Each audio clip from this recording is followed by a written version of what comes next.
하나님께서 우리 인간을 위해서 여러 가지 좋은 일들을 많이 이제 하시는데, 그 좋은 일들 가운데 하나가 뭐냐, 요 근래에 제가 가만히 살펴보니까 계절의 변화인 것 같아요. 계절이 변하는 거예요. 이 계절의 변화가 얼마나 복된지 저와 여러분이 이렇게 창문 이렇게 내려다 보시고 하면서 봄이 되면 알 수가 있습니다. 봄. 겨울에 정말 죽어 있는 것 같은 이런 그 나무, 또 여러 해살이 이런 꽃, 이런 곳에서 싹이 파릇파릇하게 이렇게 나는 거, 이런 거 보면 정말 마음이 상쾌하고 기쁩니다.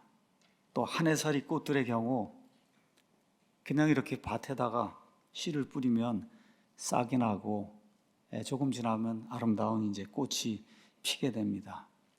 곡식 알갱이도 마찬가지예요. 싹이 나고 결국 열매를 맺습니다.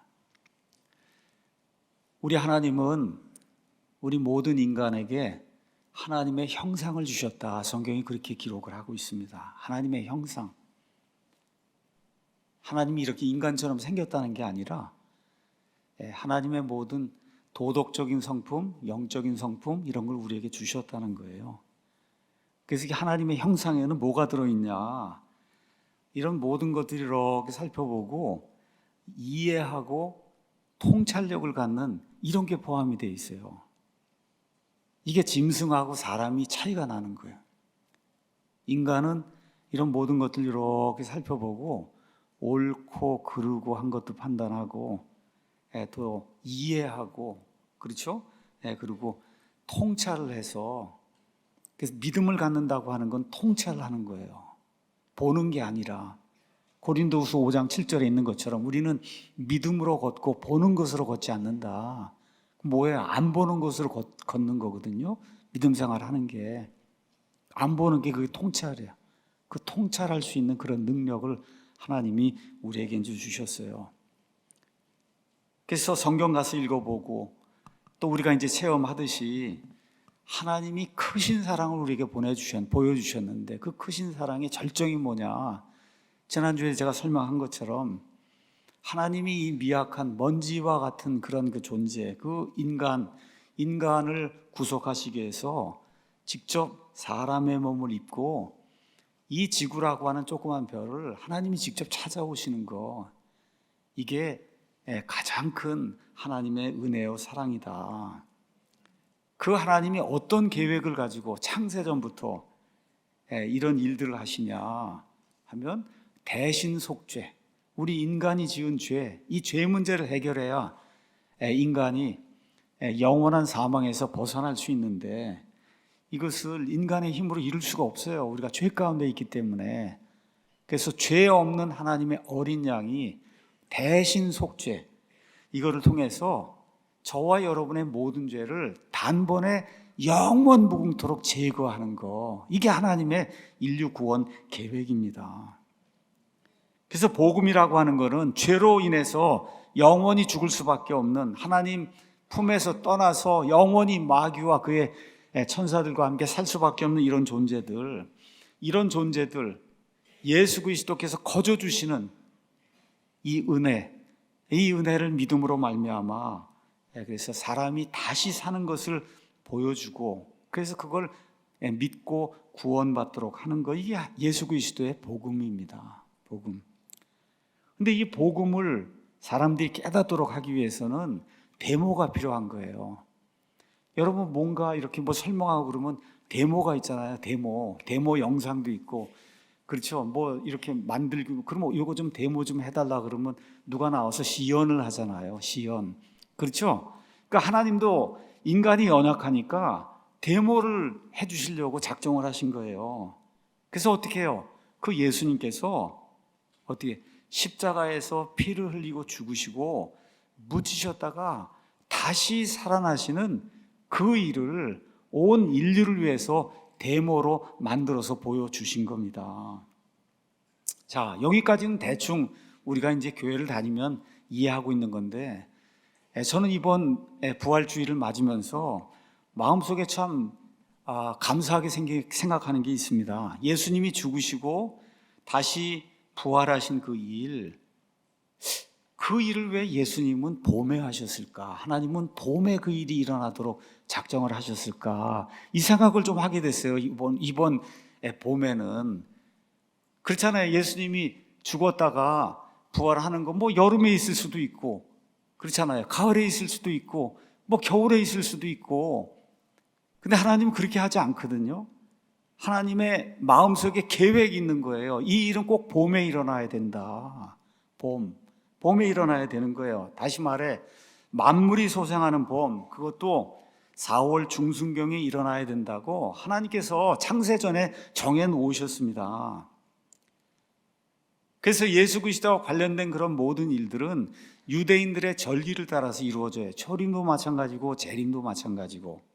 그래서 예수님의 초림과 관련해서는 유대인들은 이 종교력 1월을 니산월이라고 이제 부르는데 1월 14일이 유월절입니다. 유월절에 유월절 어린 양이 죽임을 당하고, 그래서 그 죽임을 당한 그 어린 양의 피가 뿌려지게 될 때 죽음의 천사가 그 집을 넘어가는 그런 일이 생기도록 하나님이 이집트에서 작정을 해서 그 일을 이루셨고, 그리고 그 일이 1월 14일 니산월 14일, 그리고 사흘이 지나서 니산월 17일에 초실절 첫 열매를 드리는 이와 같은 절기를 하나님께서 마련해 주셨어요. 그래서 우리 예수님이 유월절 어린 양이시고 초실절의 첫 열매가 되시는 거예요. 부활의 첫 열매. 이렇게 되도록 하나님이 작정을 하셨어요. 근데 그 니산월이 언제냐? 지금식으로 얘기하면 4월입니다. 태양력으로 이야기하면 4월. 자, 그런 건 우리가 한번, 왜 하나님은 창세전에 예수님이 이 땅에 오셔서 죽고 부활하시는 그 일을 왜 4월에 일어나도록 정하셨을까? 이런 생각 좀 해보신 적 있으세요? 저는 올해 그 생각을 좀 하게 됐습니다. 왜 그러냐? 예수님이 죽고 부활하는 거 어느 면에서 어느 때 있어도 상관이 없지만, 그런데 뭐가 있어야 되냐? 부활이 있어야 되거든요. 부활은 반드시 봄에 있어야 하나님의 형상을 가진 이 사람들이 통찰력을 가지고 주변 이런 거 보잖아요. 겨울 지나가면서, 그렇죠? 죽어 있는 것 같은 것이 소생하는 이런 그 봄, 이 시즌에 예수 그리스도께서 죽고 그 다음에 부활하신 그 일이 있어야, 그래야 부활의 의미를 사람들이 잘 이해할 수 있도록 그렇게 만들어 주시기 위해서 하나님께서 창세전에 그렇게 정하신 것이 아닌가, 이런 생각을 이제 하게 됩니다. 계절의 변화, 모든 사람이 봄이 되면, 특히 4월 이렇게 중순 이쯤 되면 다 꽃이 피고 만물이 소생하는 것을 보지 않습니까? 다시 말씀드려서 사람이 부활한다는 것을 보여주기에 가장 좋은 시즌이 바로 이때예요. 4월 중순경. 그래서 하나님은 인간을 사랑하시되 이렇게까지 사랑하셔서 사람들이 조금만 정신을 차리고 주변을 보기만 해도 부활이라고 하는 것이 어떤 것인가를 깨달아 알 수 있도록 이렇게 시즌까지 정해놓으신 것이 아닌가, 이런 생각을 이제 하게 됩니다. 그래서 전 세상의 모든 교회가 4월 중순 요쯤이 되는 이 시즌, 이거를 고난주간, 그 다음에 부활주간, 이렇게 이제 해서 한 주간을 정하고 부활주간을 정해서 이제 지킵니다. 미국 사람도 마찬가지고 한국 사람도 마찬가지고 아프리카 사람도 마찬가지고 심지어 호주에 있는 사람도 마찬가지예요. 특별히 미국 사람들은 이 주간을 홀리윅이다, 거룩한 주간이다, 이렇게 이제 해서 경건하게 이렇게 이제 지킵니다. 자, 그러면 어떤 분들이 여기 북반구는 봄인데 남반구는 가을이지 않냐? 그렇죠, 가을이에요.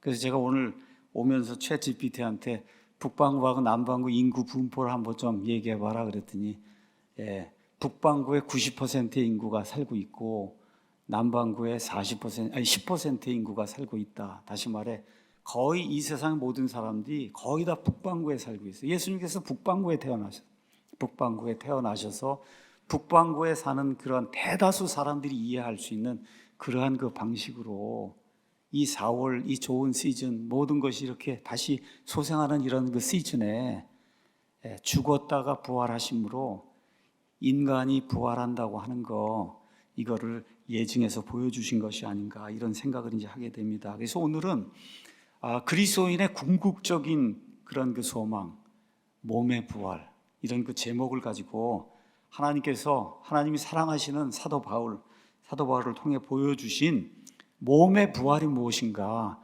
이거를 좀 생각해 보는 그런 시간을 갖도록 하겠습니다.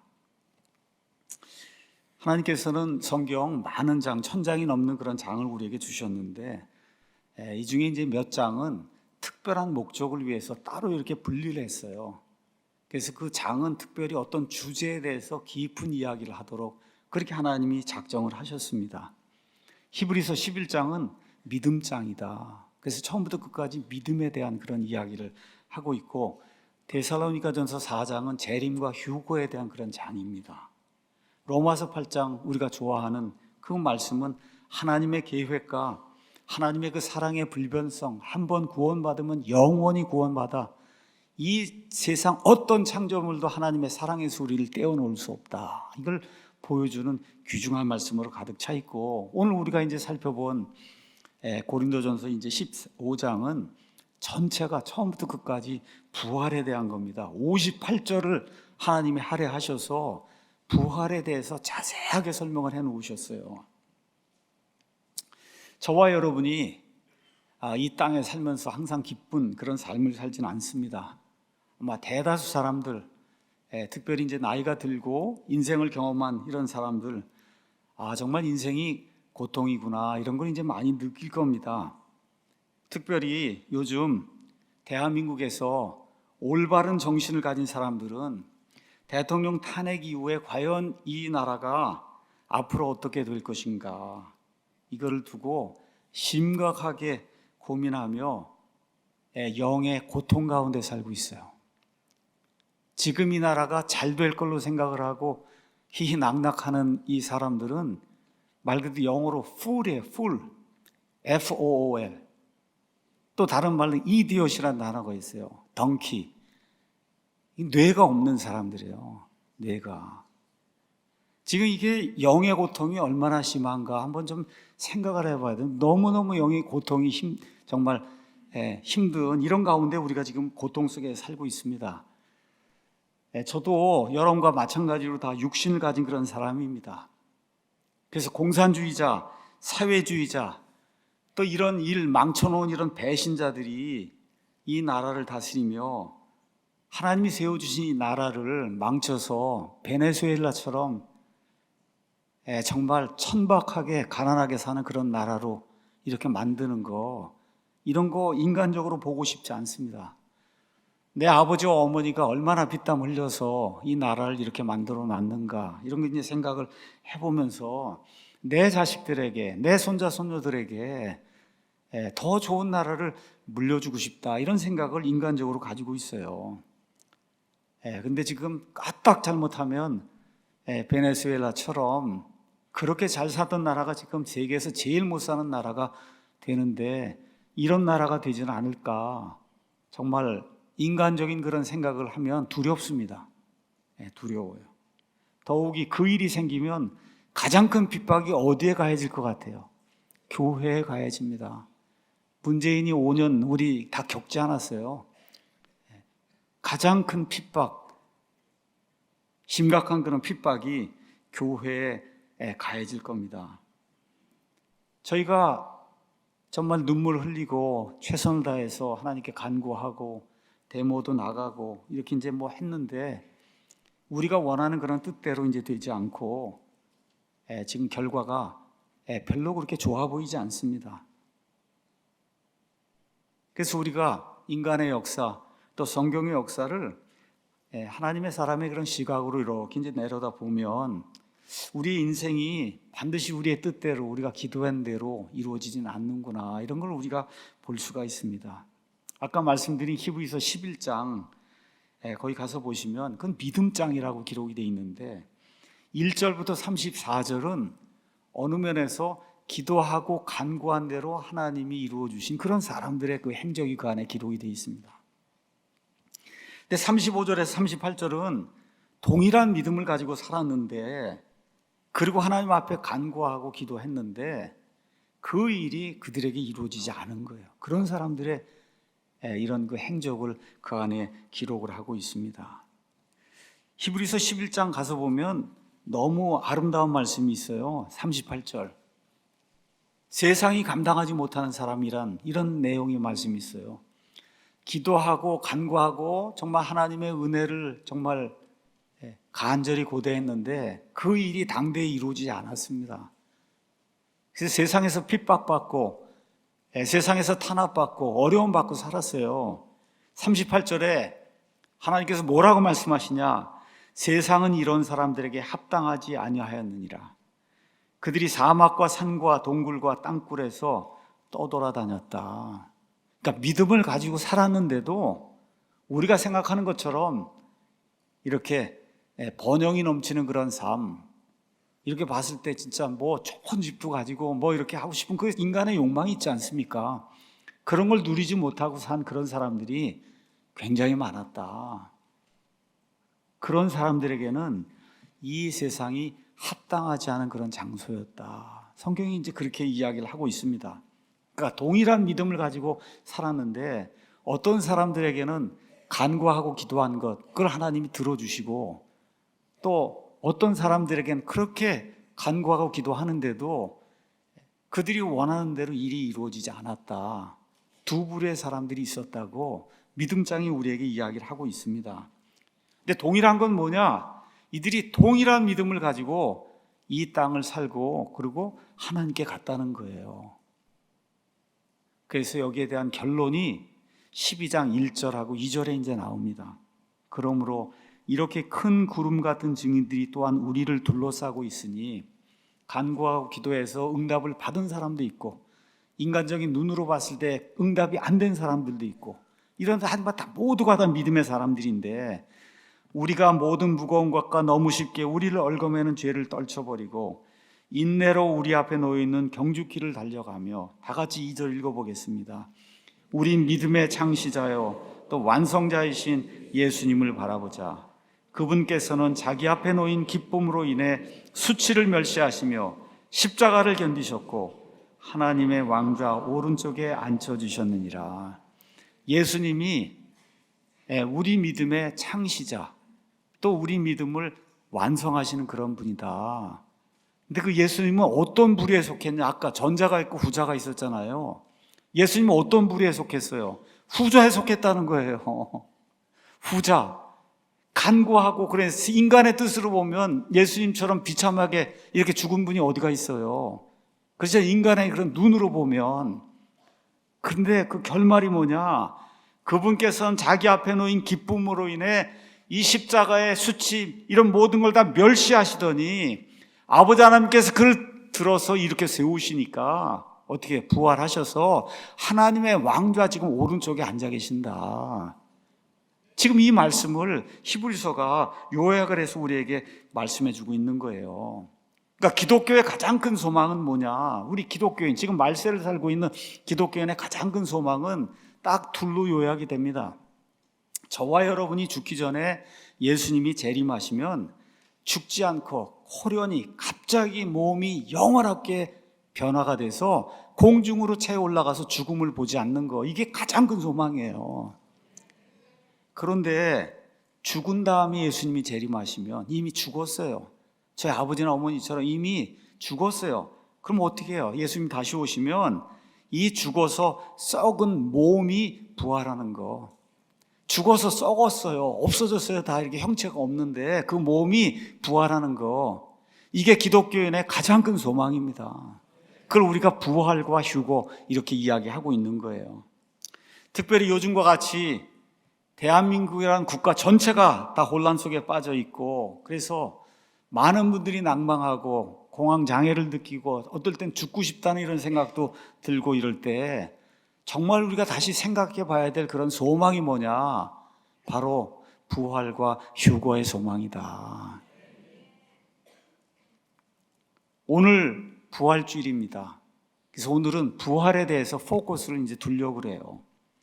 오늘 우리가 이야기하는 그 부활은 이 현실이 너무 어렵고 고통스럽고 그러니까 우리 희망 고문이라는 거 있잖아요. 희망 고문. 희망 고문 이렇게 좀 벗어나야 되겠으니까 부활 좀 해야 되지 않겠냐. 이런 희망 고문이 아니라 성경 말씀에 따르면 우리 앞에 펼쳐질 현실입니다, 여러분. 어떤 이상적인 도피처, 존재하지 않는 그런 도피처가 아니고 희망 고문의 어떤 그런 장소나 어떤 그런 목표가 아니고 우리 앞에 펼쳐질 현실이에요. 오늘 우리가 살펴볼 이 부활이 특별히 지금과 같은 고난의 때에 고린도전서 15장, 그래서 제가 문자를 드렸어요. 한번 읽고 오시라고.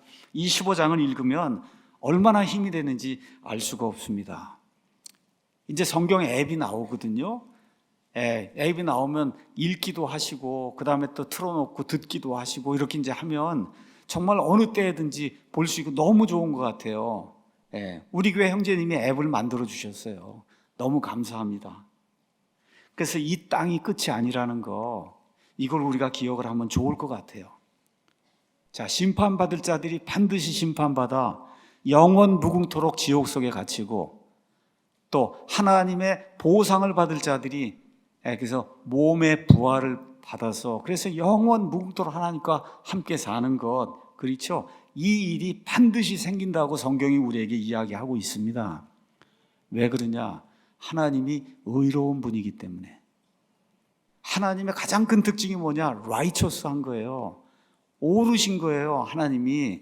그러니까 올바른 것과 그른 것을 하나님이 반드시 심판하는 그런 분이다. 그렇기 때문에 우리에게 부활이 온다는 겁니다. 그래서 비록 이 땅에서 우리가 원하는 그런 스타일의 의로움 이런 거 보지 못할 수도 있어요. 히브리서 11장이 그렇게 이야기합니다. 분명히 예수님마저도 그런 걸 보지 못했어요. 심지어 사도 바울도 그런 거 보지 못했어요. 세상이 공정하게 다루지 않았습니다.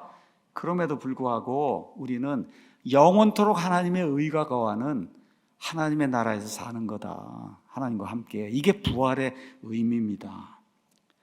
자, 오늘은 고린도전서 15장 말씀을 가지고 사도 바울이 부활에 대해서 논증하는 것을 여러분에게 좀 말씀을 드리려고 합니다.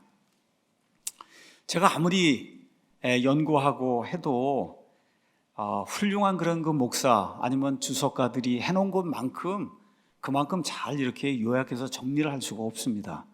그래서 주석들도 보고 또 특별히 제가 좋아하는 메가더 목사님의 영상도 보고 뭐 이렇게 이제 하면서 이 15장에 나와 있는 이런 그 말씀, 이 말씀을 바울이 어떠한 심정으로 이 고린도 교회 성도들에게 전하고 그걸 하나님이 성경 말씀이 되도록 이렇게 기록으로 남겨놓으셨을까, 이런 거 이제 깊이 생각을 해보게 됩니다. 그러니까 목사가 하나님의 말씀을 전하려고 이 자리에 쓸 때는 그냥 단순히 내 생각이 아니라 어떻게 해야 돼? 나보다 더 설교를 잘하고 나보다 더 영적인 깊이가 있고 그런 사람들의 거를 읽고 듣고 먼저 공부하고 거기에서 은혜를 받고, 그렇죠? 그리고 내 말로 그걸 전달하는 거예요. 내 말로. 이렇게 될 때 사람을 살리고 보편적으로 정말 하나님의 말씀이 객관적으로 이야기하는 이런 거를 성도들에게 이제 전달할 수가 있습니다. 자, 기독교를 가장 기독교답게 만드는 게 뭐냐? 한 가지만 얘기해라. 그렇게 얘기하면 우리가 뭐라고 대답해야 되냐? 부활입니다, 여러분. 왜 예수님 믿냐? 구원, 맞습니다, 구원. 근데 구원의 맨 끝이 뭐예요? 부활이에요, 여러분. 그렇죠? 그러니까 기독교를 가장 기독교답게 만드는 한 가지를 말해봐라 그러면 우리가 부활이라고 이야기해야 되는데, 근데 부활이 단순히 이 영이 뭐 유령처럼 둥둥 떠돌아다니는 이런 부활 얘기하는 게 아니라 이 몸이 부활하는 거예요. 이 몸, bodily resurrection, body가 부활하는 거예요. body. 이 세상의 모든 종교는 부활에 대해 아예 말도 꺼내지 않습니다. 왜 그래요, 여러분? 다 인간이 만든 거기 때문에 감히 꺼낼 수도 없어요. 어떻게 부활 얘기를 합니까? 불교에서, 이슬람에서 어떻게 부활 얘기를 해요? 그거 다 인간이 만든 건데. 그렇잖아요. 그러니까 꺼낼 수가 없는 거예요. 세상에 유일한, 우리가 이제 뭐 종교라고 이제 표현한다고 하면 그러한 종교들이 수백 가지 수천 개가 있지만 유일한 거 아닙니까? 왜 그래요? 이 기독교는 하나님에게서 나온 거기 때문에, 그래서 천지를 창조하신 그 하나님이 우리를 부활하게 하시는 그런 존재이기 때문에 그냥 가감 없이 이 안에 부활을 이야기하고 있는 거예요. 구약 성경 가서 보시면 욥기 19장, 또 다니엘서 12장 이런데 구약 시대 성도들도 몸이 부활하는 것 이거에 대해서 기록을 했고, 그래서 신실한 그런 유대인들은 몸의 부활을 믿었습니다.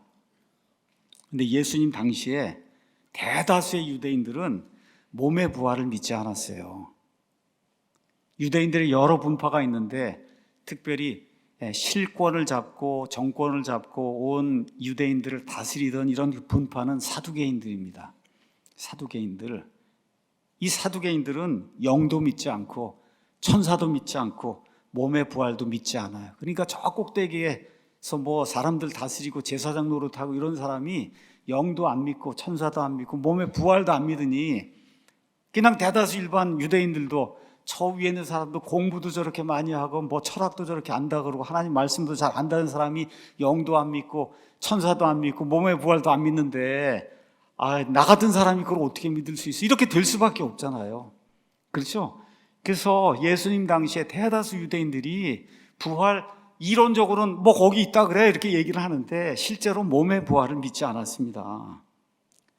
자, 근데 예수님께서 오셔서 여러 가지 교리를 우리에게 알려주셨는데 특별히 예수님이 요한복음에서 많이 강조하신 게 있습니다. 그 강조하신 내용이 뭐냐?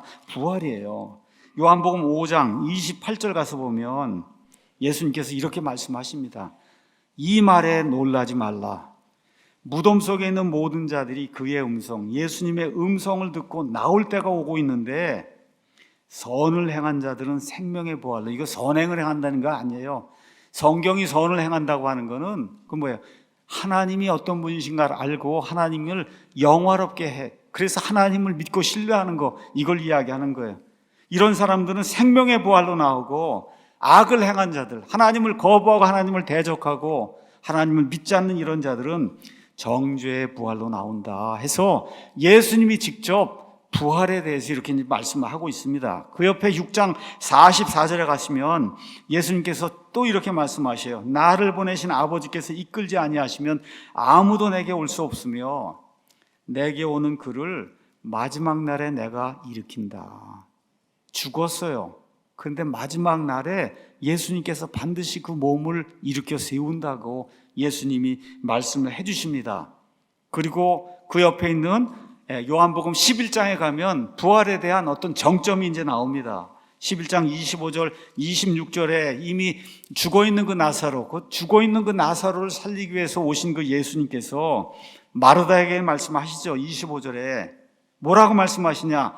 나는 부활이요 생명이니, 영어로 I am the resurrection, the life. 내가 부활이요 생명이니 나를 믿는 자는 죽어도 살겠고 죽어도 산다는 거예요. 그럼 무슨 얘기예요? 부활한다는 얘기잖아요. 나를 믿는 자는 죽어도 살겠고 누구든지 살아서 나를 믿는 자는 결코 죽지 않는다. 휴거를 이야기하잖아요.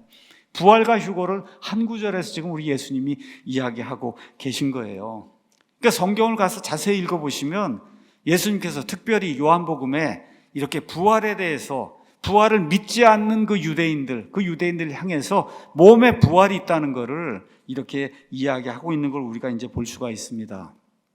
지금부터 2000년 전에 사도 바울이 복음을 선포하러 다니던 그 시절은 로마 제국 시대인데, 제국은 로마 제국인데 그 사람들이 가지고 있는 철학적인 배경이나 문화적 배경은 그리스 문화와 그리스 철학입니다. 자, 이 그리스 문화와 그리스 철학의 특징이 뭐냐? 이 땅이 끝이라는 거예요. 지금 대다수 우리 대한민국에 사는 사람들도 비슷하게 생각할 거예요. 이게 끝이야, 이게. 이 땅이 끝이라는 거죠. 그래서 여기서 잘 먹고 잘 살다가 죽으면 되는 거다. 이런 생각을 가지고 살았어요. 어떻게 죽은 사람, 썩은 사람의 몸이 다시 부활할 수 있느냐? 아테네에 가서 예수 그리스도의 복음을 선포했더니 그 철학자들이 벌떼같이 달려들어서 얘기하는 거예요. 아니, 어떻게 사람이 죽으면 썩잖아. 썩어서 얼마 지나면 다 없어지는데 어떻게 이 사람이 다시 부활할 수 있느냐. 지금 그렇게 이야기하고 있는 거예요. 그게 이렇게 장터에서 공부 못하고 뭐 이래갖고 그냥 뭐 이러한 거 아낙네스나 이런 무식한 이런 사람들만 얘기하는 게 아니라 그 당시에 교육을 많이 받았다고 하는 이런 그 철학자들 해서 모든 그리스 문화권에 사는 사람들이 동일한 생각을 하고 있는 거예요. 그런 일은 있을 수 없다. 그렇죠? 그래서 오늘 읽은 고린도전서 15장 32절 끝부분에 가면 이 사람들의 철학이 아예 정해져 있는 겁니다. 고린도도 마찬가지고 아테네도 마찬가지고 다 마찬가지예요. 내일 우리가 죽을 터이니 우리가 먹고 마시자. 내일 죽으니까 오늘까지는 살아있는 동안에 최고의 쾌락을 누리고 우리가 살아야 되지 않겠느냐. 이게 그 당시 전 로마 제국에 퍼져 있는 그리스 사람들의 그 문화, 이런 문화의 어떤 모토입니다. 자, 그래서 인생을 최대한 즐겨라. 쾌락주의자가 되라. 인생에서 뽑을 수 있는 거, 뺄 수 있는 거, 즐길 수 있는 거 모든 걸 다 빨아먹어라. 모든 욕망과 갈망, 지금 살아있는 동안에 다 충족을 시켜라. 얼마 지나냐면 내 몸이 썩어서 없어지면 그러면 아무것도 못한다. 이렇게 생각을 하고 이런 문화 속에서 대다수 사람들이 이제 살았습니다. 여기에 대해서 사도 바울이 33절, 34절에 뭐라고 얘기해요? 속지 말라. 여러분에게도 동일한 말씀 제가 드리는 거예요. 제 딸들에게도 제 사위들에게도 동일한 말을 지금 하고 있는 거예요. 속지 말라. 세상 사람들은 다 그렇게 얘기해요. 속지 말라. 악한 사귐은 선한 습성을 부패시킨다. 그런 자들하고 자꾸 몰려다니면 그럼 어떻게 돼요? 그렇지. 썩으니까 그냥 여기서 먹고 마시고 쾌락 추구하다가 죽으면 끝이지. 이렇게 된다는 거예요. 그러니까 좋은 사람들, 좋은 믿음의 이런 사람들하고 사귀어야 된다. 그래서 우리가 아이들도 교회에 보내고 좋은 교회에 보내고 좋은 친구들하고 사귀도록 그렇게 유도하고 있는 거예요. 그래서 34절 끝에 가서 보니까 이 사람들의 특징이 뭐냐? 하나님에 대한 지식이 없기 때문에 이런 헛소리를 하는 거다. 그렇게 얘기하는 거예요. 하나님에 대한 지식이 없기 때문에 이런 허튼 소리를 지금 하고 있는 거다. 자, 세상이 다 그런 거예요. 밖에만 나가면 고린도 교회 성도들이 예수님 믿고 구원받았어요. 그런데 밖에만 나가면 사람들이 그 예수 믿어서 무슨 소용이 있어. 구원받았어요. 근데 가서 보면 다 썩어서 없어지면 끝이야. 그럼 매일같이 들으니까 고린도 교회 구원받은 성도들 가운데도 12절 가서 보니까 부활이 없다고 말하는 사람들이 생겨난 거예요. 한편 그리스도께서 죽은 자들로부터 일어나셨다고 선포했는데 내가 선포하지 않았냐? 너희가 듣지 않았냐? 믿고 구원받지 않았냐? 그런데 너희 중에 어떤 자들은 어찌 죽은 자들의 부활이 없다고 말하느냐? 하도 밖에만 나가면 그렇다 그러니까 사귀는 사람들이 그런 사람들이니까 그러니까 어떻게 해요? 자기 입에서 그냥 그 말이 나오는 거 부활이 없다 이렇게 하는 말이 나온다 그 얘기예요. 그래서 그냥 읽어보겠습니다. 만일 죽은 자들의 부활이 없다면 그리스도께서 어떻게 부활했겠냐는 거예요. 예수님이 어떤 분이라고요? 데모하러 오신 분이에요. 데모. 왜 뭘 데모하러 오셔서? 부활이 있다는 걸 보여주러 오셨다니까요. 그러니까 부활이 없으면 어떻게 예수님이 부활했겠냔 말이에요. 안 되죠.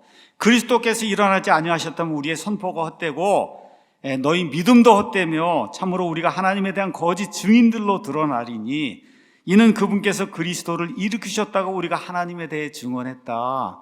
예수님이 어떻게 일어나셨느냐, 어떻게 부활하셨느냐, 하나님이 무덤에서 끌어올리셨다고 그렇게 증언했고 너희가 그렇게 믿고 그렇게 구원받았는데 지금 부활이 없다고 주장을 하면 모든 게 헛된 거 아니냐. 16절에 만일 죽은 자들이 일어나지 아니한다면 그리스도께서 일으켜지지 아니하셨으면 하나님이 예수님을 일으켜 세우실 그런 이유가 없다. 그렇게 되면 그리스도 안에서 잠든 자들, 예수님 믿고 구원받아 그런데 이제 잠들었어요. 죽었단 말이에요. 이런 잠든 자들도 멸망하고 아무 소망이 없다는 거예요. 19절 다 같이 한번 읽어보겠습니다. 만일 우리가 이 세상 삶을 사는 동안에만 그리스도 안에서 소망을 갖는다면 모든 사람들 가운데 우리가 가장 비참한 자들이니라. 이게 바울의 결론이에요. 우리가 예수님 믿는데 이 땅에 사는 동안에만 소망이 있다. 그럼 이 땅에서 제일 비참한 사람이 그리스도인이라고 지금 바울이 이야기를 하고 있는 겁니다. 자, 이 이야기를 하면서 사도 바울이 부활에 대해서 회의하는 사람들이 주장하는 거를 지금 이제 35절에 이야기하고 있는 거예요.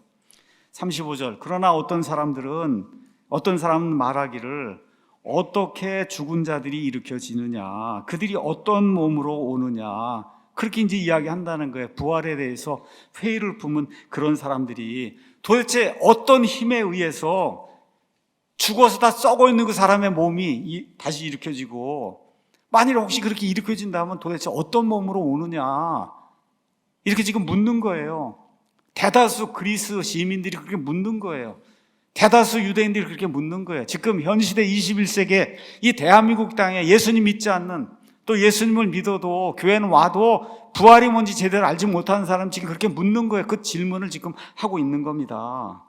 부활을 부인하는 그 회의론자들에게는 부활이 너무나 어리석게 이제 보인 거예요. 아니, 그 사람이 죽었잖아요. 움직이던 사람이 죽으면 어떻게 돼요? 안 움직여요. 그걸 갖다가 무덤에 놔요. 그럼 어떻게 돼요? 썩지 않습니까? 그렇죠?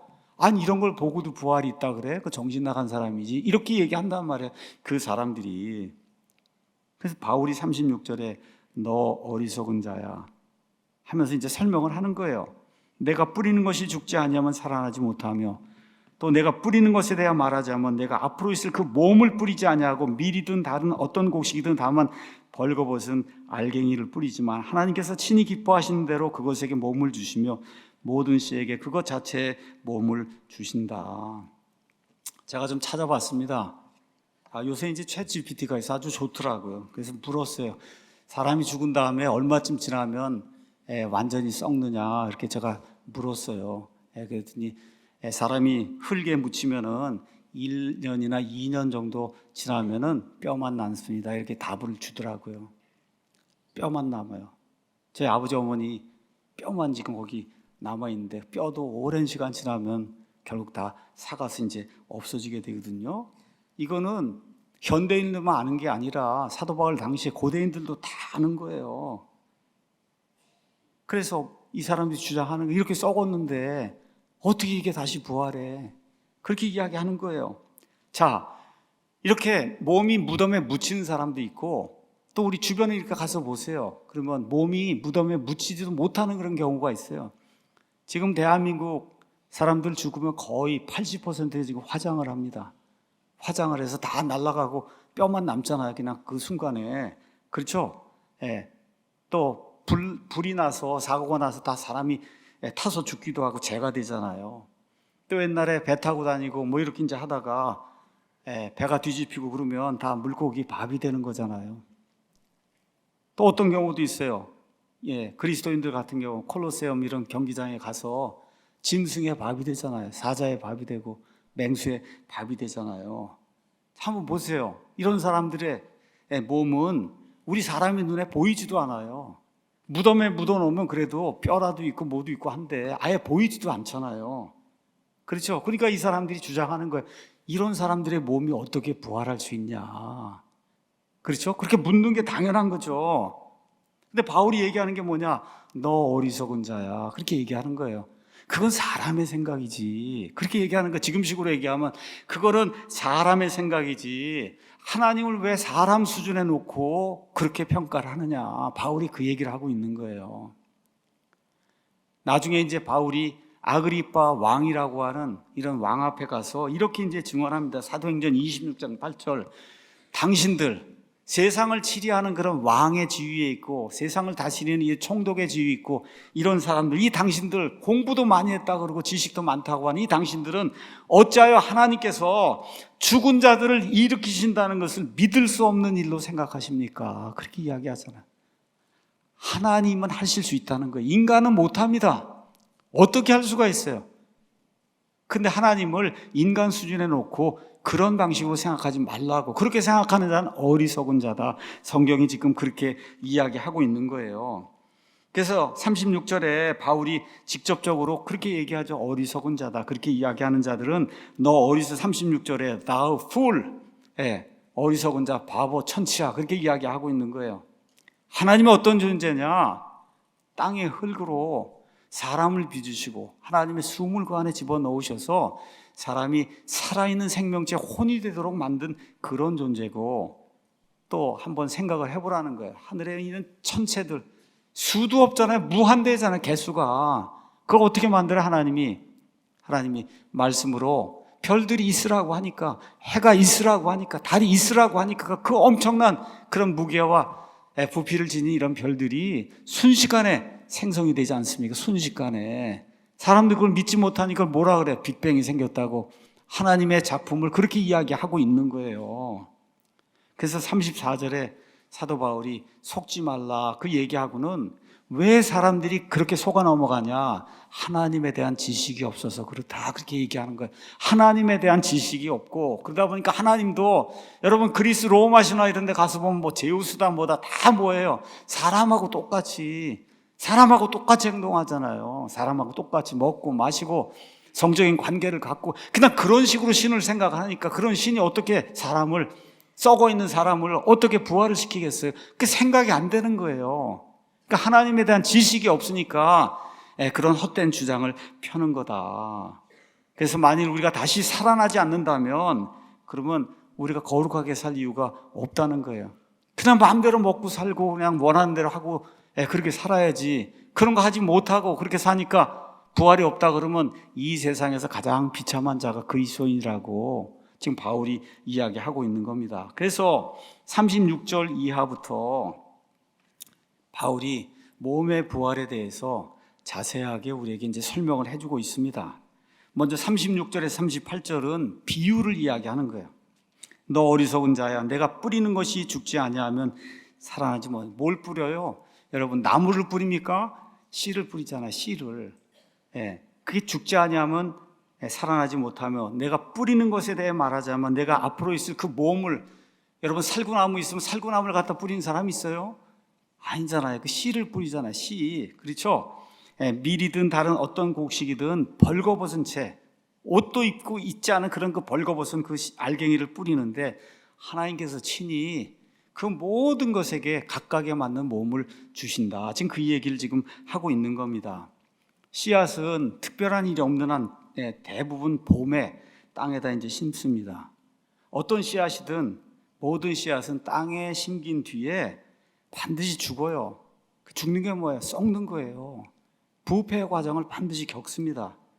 근데 이상하게도 그렇게 부패가 되고 분해된 그 씨앗에서 부활의 생명이 나오잖아요.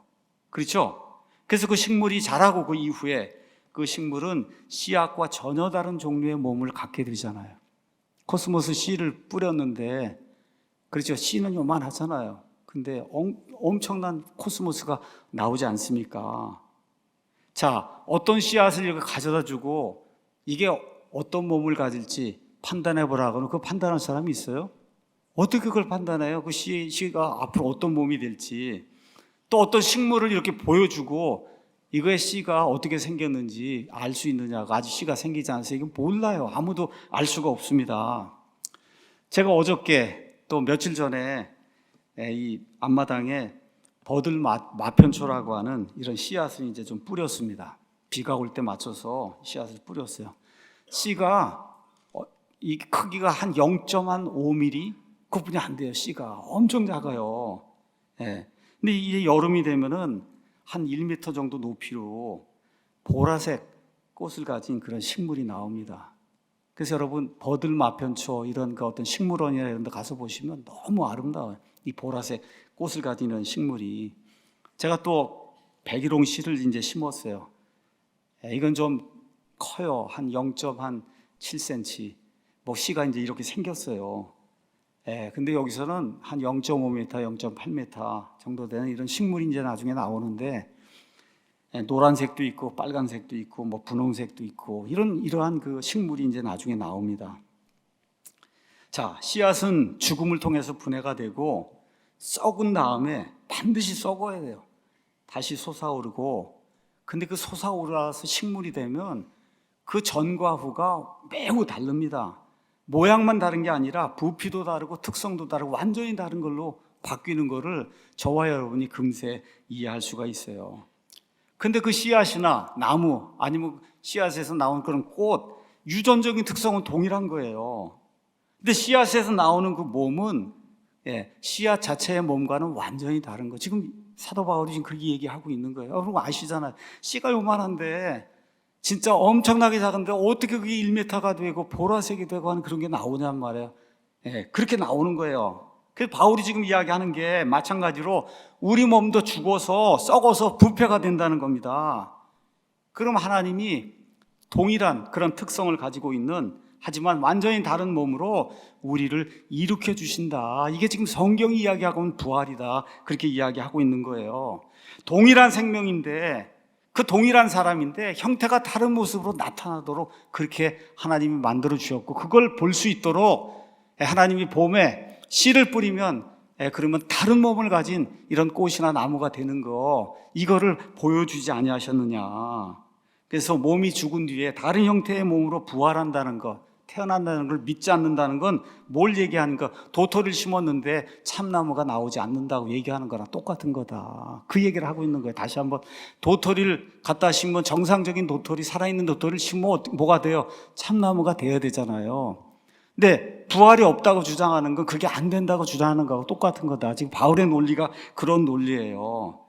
그래서 바울이 뭐라고 주장하는 거냐? 우리가 죽어서 몸이 썩고 분해되는 거는 부활의 장애물이 아니라 오히려 새로운 생명이 태어나는 그러한 방식이다. 여러분 그렇잖아요. 썩고 분해가 돼야 새로운 몸으로 태어나잖아요. 그렇죠? 사람도 동일하다는 걸, 그걸 하나님이 보여주시기 위해서, 그래서 특별히 예수님의 부활도 만물이 소생한 이 4월 중순경이 일어나도 하나님이 그렇게 작정을 하셨다는 거예요. 그래서 38절에 하나님께서 원하시는 대로 몸을 주신다는 거예요. 하나님이 원하시는 대로.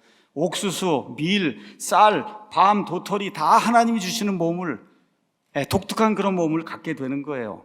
근데 특징이 있어요. 공통적인 건 뭐냐? 반드시 씨앗이 죽고 썩어야만 그 몸이 나타나는 거예요. 그렇죠? 모든 게 다 똑같은 거예요. 그러니까 사람도 똑같다. 그 얘기를 지금 하고 있는 겁니다.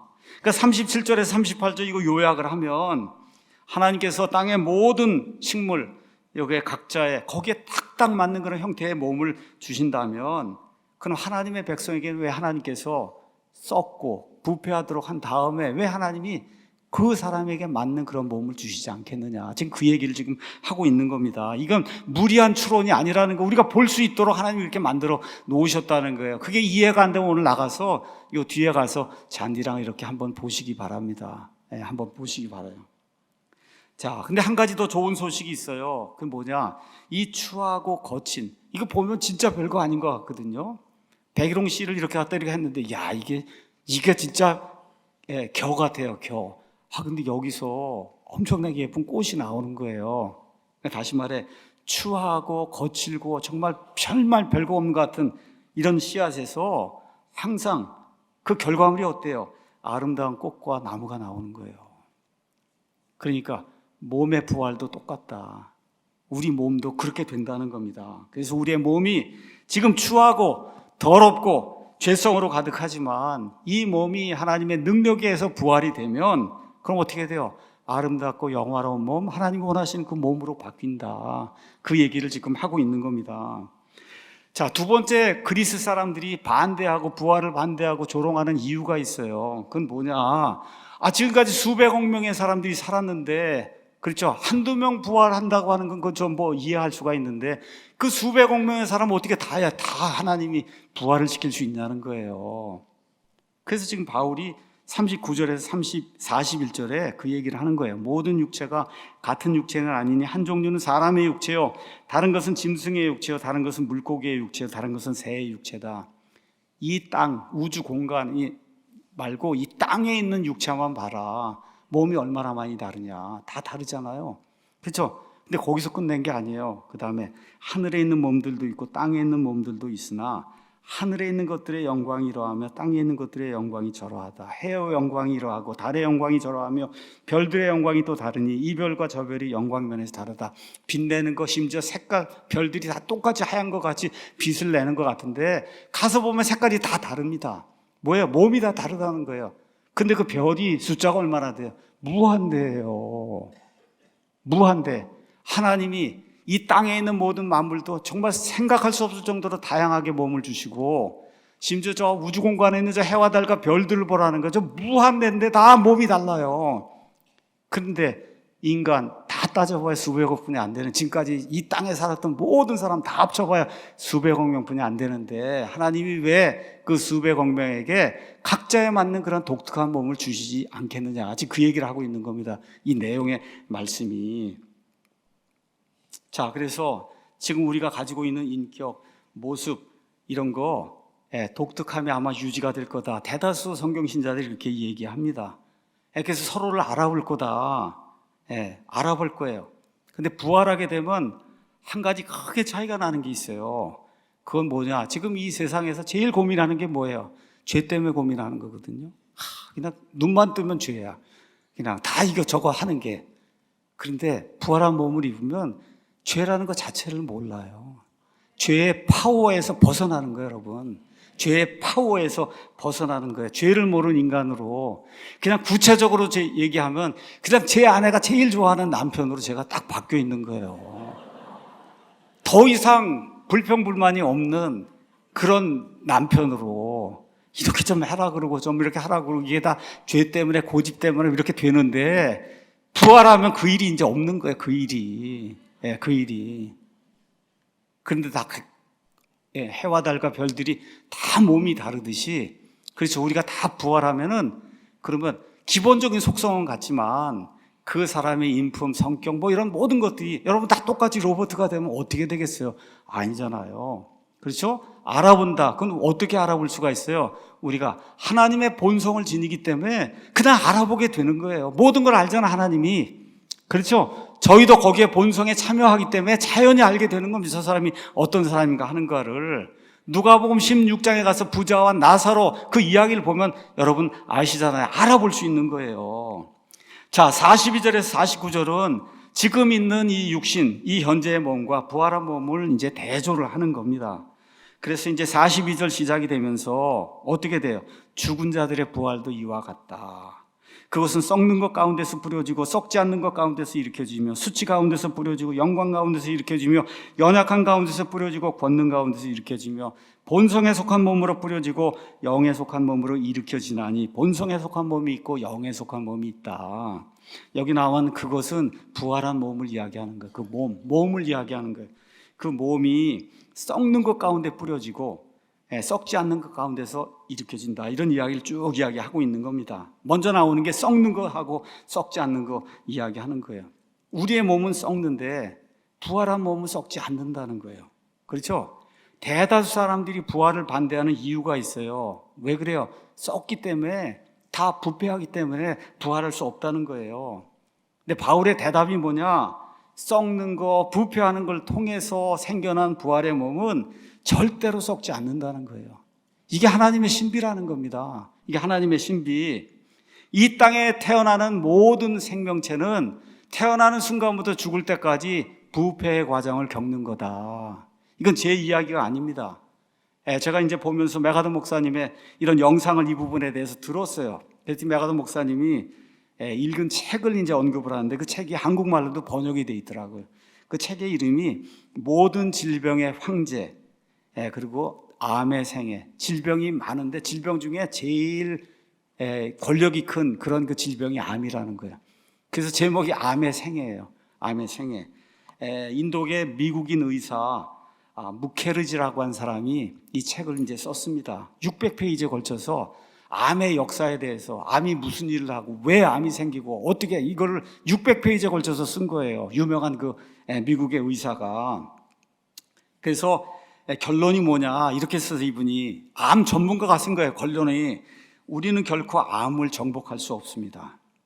왜냐하면 암은 부패이기 때문입니다. 암은 썩는 거기 때문에 정복을 못한다. 근데 그 부패하는 거, 썩는 게 우리를 인간으로 만드는 거다. 우리 인간이 뭐냐? 태어나면서 죽을 때까지 부패의 과정을 겪는 그러한 존재라는 거예요. 그러니까 벗어날 수 없다는 거예요. 그래서 우리는 태어나서 죽을 때까지 부패의 과정 가운데 있습니다. 이게 암 전문가, 세계 최고의 전문가가 암에 대해서 내린 그런 결론이에요. 그래서 모든 사람이 이 부패에 대한 두려움 속에서 살아가고 있는 겁니다. 저와 여러분 마찬가지고, 죽는다 그러는데 너무 좋다고 그럴 사람이 어디가 있어요? 다 두려워하지. 암입니다 그러면 너무 좋습니다 그럴 사람이 어디가 있어요? 다 두려워하죠. 그렇죠? 그렇게 되는 거예요. 근데 성경은 뭐라고 얘기하냐?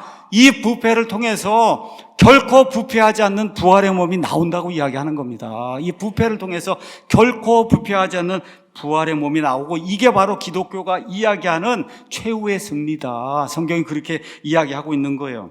자, 그 다음 절 43절은 수치와 영광에 대해서 이야기하는 건데, 우리가 아무리 똑똑하고 아무리 아름답고 아무리 뛰어나고 세상 지식이 많고 성공적인 삶을 살았더라도, 모든 걸 많이 성취했더라도 죽음 앞에 서면 그냥 부끄러움을 느낄 수밖에 없다는 거예요. 죽음 앞에 꼼짝을 못해, 죽음 앞에 가면. 그래서 우리 몸이 그렇게 수치 가운데 이렇게 이제 묻힌다는 거예요. 젊을 때 아름다움, 그렇죠? 힘, 권력, 이런 모든 게 죽음 앞에 딱 서면 다 사라지고 마는 거예요. 그래서 우리가 요양원, 저희 어머니도 이렇게 이제 맨 끝에 가서는 어떻게 할 수가 없어서 이제 요양원에 이제 가셨는데, 이런 데 이제 가서 보시면 사람이 얼마나 수치스러운 존재인가 저도 이제 겪게 될 거고, 여러분 모두가 다 똑같이 겪게 될 겁니다. 이 세상이 그렇게 뛰어나다 그러고 아름답다 그러고 이런 사람도 맨 마지막 죽음 앞에 서면 부끄럽고 창피하고 수치를 느낄 수밖에 없어요. 미국 사람들은 장례식 할 때 뷰잉 서비스를 해요. 그래서 어떻게 하냐? 얼굴 화장을 하고 옷을 아름답게 입히고 그다음에 꽃을 다 해갖고, 그리고 관을 뚜껑을 열어놓습니다. 한 사람씩 나와서 손도 만져보고 얼굴도 만져보고 뭐 이렇게 겁이 많은 사람 그냥 앞에서만 보고 이렇게 이제 하고, 그게 뷰잉 서비스예요. 뷰잉. 근데 왜 그렇게 죽은 사람에게 화장을 할까요? 수치스럽기 때문에. 그냥 두면 그렇잖아요. 그 입관식도 가보세요, 여러분. 다 뭐 싸갖고 엄청나게 하잖아요. 왜 그래요? 수치스럽기 때문에. 죽음 앞에 있으면 다 그렇게 되는 거예요. 그런데 이 부패의 과정을 겪어야 그래 뭐가 된다고요? 부활의 몸을 입는다. 그래서 어떻게 그 부활의 몸은 수치가 없이 영광스러운 그런 몸이 되는 거다. 그래서 예수님이 부활하신 이후에 시공간을 초월하는 그런 몸을 가진 그 몸, 그렇죠? 영화로운 몸, 그 몸을 갖게 되는 거다. 성경이 그렇게 이야기하는 겁니다. 43절 가서 보면 연약함과 권능, 여러분 살아있을 때는 힘이 있는데 죽으면 움직이지 못해. 아무것도 못합니다. 아무것도 못해요. 그 연약함의 최상의 표시가 뭐냐? 죽는 거예요. 죽는 거. 살아있을 때조차도 또 우리가 연약한데 삶이 진행이 되면 될수록 더 허약해지고 결국 딱 죽으면 아예 움직이지도 못하는 거예요. 제가 이번에 미국 여행을 하면서 제 처의 친지들 이렇게 여러분들 만나서 다 연세가 이제 80세, 90세 이렇게 되신 분들 이렇게 만나거든요. 93세 이렇게 되니까 이빨이 다 빠지고 이렇게 이런 분들 다 만나는데 보면 야, 정말 옛날에 저렇게 정정하고 저렇게 했는데 이젠 힘도 못 쓰고 저렇게 됐구나. 그렇게 되니까 연약하게 되는 거예요. 근데 그 연약한 이러한 그 약점을 가진 이런 사람들, 유혹을 이기지 못하는 사람들, 죽음을 이기지 못한 이런 사람들 하나님께서 권능 가운데서 일으키신다는 거예요. 이 썩는 이런 과정을 통해서. 그래서 영원한 권능, 어떤 권능이냐? 하나님의 본성에 참여하는 그런 권능을 하나님이 입혀 주시는 거다. 그래서 패배의 아픔, 실망의 쓴맛, 실패의 수치, 죄에게 패배하는 거, 이게 더 이상 알지 못하는 그런 몸이 되는 겁니다. 그래서 54절에 있는 것처럼 그리하여 이 썩을 것이 썩지 아니함을 입고 이 죽을 것이 죽지 아니함을 입을 때에는 사망이 승리 가운데 삼켜지는 거예요. 이 죽음이 우리를 그렇게 수치스럽게 만들고 우리를 그렇게 연약하게 만들었는데, 그렇죠, 우리가 부활이 되면 어떻게 돼요? 이걸 완전히 사망을 잡아삼키는 그런 일이 생기면서 우리가 승리하게 되는 거다. 사도 바울이 그렇게 이야기하는 겁니다. 그리고 결국 44절 이후부터는 이 모든 것을 요약하는 말씀을 주고 있는 거예요. 어떻게 돼요? 우리가 지금은 본성에 속한 몸, 자연적으로 이 땅에 어머니 아버지 통해서, 어머니 태를 통해서 나온 이 내추럴한 바디를 갖고 있는데, 그죠? 하나님이 썩는 과정을 통해서 그죠? 뭘 만들어줘요? 스피리추얼 바디를 만들어준다. 영을 만들어주는 게 아니라 영에 속한 몸을 만들어준다. 이게 무슨 얘기냐? 지금 여기는 시간과 공간에 제약을 받는 이런 세상이에요. 그래서 50절에 형제들아 이제 내가 이것을 말하노라. 즉 살과 피, 이 살과 피, 이 육신, 제가 여기 있으면 이 순간에 미국에 있을 수가 없어요. 그렇죠? 제가 미국에 있으면 이 순간 여기 있을 수가 없어요. 이거 왜 그래요? 살과 피기 때문에 내가. 이거는 이 땅에 맞도록 만들어진 그런 바디예요. 그런데 우리가 영원히 살게 될 그 하나님의 왕국에는 이 바디를 갖고 못 들어갑니다. 그렇죠? 이 몸을 갖고 못 들어가요. 거기에 맞는 몸으로 하나님이 바꿔주셔야 들어가는 거예요. 그거를 스피리추얼 바디, 영의 세계에 적합한 그런 몸으로 하나님이 만들어 주시는 거다. 그래서 지금 땅에서는 어머니 아버지가 주신 몸 가지고 사는 거예요. 근데 이 몸이 죽어서 부패하면 하나님이 그 몸을 가지고 영적인 세계, 하나님이 사는 그런 그 왕국에 합당한 그런 몸을 만들어 주신다는 거예요. 그 몸이 다시 말씀드린 것처럼 예수님 십자가에서 죽으시고 부활하신 이후에 입었던 그 몸입니다. 어떻게 그 일이 가능하냐? 45절에 그 이후에 나오는 거예요. 첫사람 아담은 살아있는 혼이 되었더라. 단순한 생명체에 지나지 않았어요. 그런데 마지막 아담, 둘째 아담 그 예수님은 사람을 살려주는 그런 영이 돼서 예수님 죽은 자를 탁 하고 치시면 살아나는 겁니다, 여러분. 이 일이 생겨서 그래서 저와 여러분이 썩지 아니함을 입고 죽지 아니함을 입는 그런 사람이 되는 거다. 그래서 첫째 아담과 마지막 아담, 둘째 아담을 비교하는 그런 내용이 나와 있고 46절에는 순서가 나와 있는 거예요. 영에 속한 것이 먼저가 아니고 먼저 뭐예요? 육에 속한 거. 내추럴 바디, 이 땅에 있는 몸을 가진 사람만이 부활할 수 있는 거예요, 나중에. 그래서 그 이야기를 지금 하면서 47절에는 첫째 아담은 본성에 속한 몸을 우리에게 줬어요. 죄를 줬어요. 연약함을 줬어요. 수치를 줬어요. 부패를 줬어요. 이게 첫째 아담이 우리에게 가져다 준 거고 47절에 있는 둘째 아담 예수님 마지막 아담 우리에게 영에 속한 몸을 주시고 의를 주시고 권능을 주시고 영광을 주시고 썩지 아니함을 주시고 영원토록 죽지 아니함을 주신다. 그 결과 우리가 하나님의 본성에 참여하는 이런 권능 있는 사람이 된다고 성경이 이야기하고 있는 겁니다. 그래서 48절 끝에 가서 보니까 땅에 속한 자들은 또한 땅에 속한 그 사람 아담과 같아서 죽어요. 썩습니다. 근데 하늘에 속한 자들, 예수 그리스도를 통해 구원받아 부활한 몸을 갖게 된 이런 사람들은 하늘에 속하신 그분이 누구예요? 예수님. 그 예수님 시공간을 초월하는 몸을 가졌던 그 예수님과 동일한 몸을 갖는 그런 사람이 되는 거다. 그래서 47절 다시 한번 요약을 합니다. 첫사람 아담은 이 땅에 맞는 몸을 우리에게 줬어요. 우리 모든 다 아담에게서 나왔어요. 아담의 죄를 유전적으로 이어받았어요. 그래서 썩어서 죽습니다. 근데 48절에 있는 것처럼 둘째 아담 예수 그리스도, 그 예수 그리스도를 구원자로 영접하면 그러면 영의 세계, 하나님이 계신 그 세계에 영원 무궁토록 살 수 있는 그런 몸을 하나님이 만들어 주신다. 그래서 이 영에 속한 이 몸은 영원 속에 존재하는 그런 몸이다. 자, 하나님이 인간에게 모든 것을 주실 수가 있어요. 우리가 상상하는 것 이상의 것을 주실 수가 있습니다. 어떤 몸을 우리에게 주시냐? 완전히 행복한 몸, 완전히 만족한 몸, 완전히 평화로운 몸, 완전히 충족이 된 몸, 고통이 전혀 없는 몸, 눈물이 없는 몸, 슬픔을 모르는 그런 몸, 울지 않는 그런 몸, 죽지 않는 거, 영원 무궁토록 죽지 않는 그런 몸, 그렇죠? 찬란함으로 빛나는 그런 몸, 투명한 몸, 해와 달과 별처럼 빛나는 그런 몸, 그 몸, 마지막에 뭐예요? 죄를 알지 못하고 죄를 짓지 못하는 그런 몸을 우리에게 주신다고 성경이 이야기하고 있는 겁니다. 결론의 말씀 드릴게요. 예수님 왜 믿느냐 누가 물으면 나는 몸의 부활을 위해서 믿습니다. 몸의 부활. 그걸 지금 하나님께서 보여주시기 위해서 예수님이 데모해 주셨고 그 데모가 4월 중순경에 일어나도록 해주셨어요. 그래서 썩는 걸 통해서 다른 몸을 하나님이 만들어 주시는 것처럼 인간이 무덤 속에 들어가서 썩는 과정을 통해서 하나님이 원하시는데 우리 모두에게 다 독특한 몸, 하지만 영원 무궁토록 예수님과 함께 거할 수 있는 그 몸을 주신다. 이게 기독교인의 가장 큰 소망이고 이 소망을 가지고 이 어려운 시대를 살아나가고 인내하며 버티며 나아가는 우리 사랑침례교회 모든 성도가 되기를 예수님의 이름으로 축원합니다.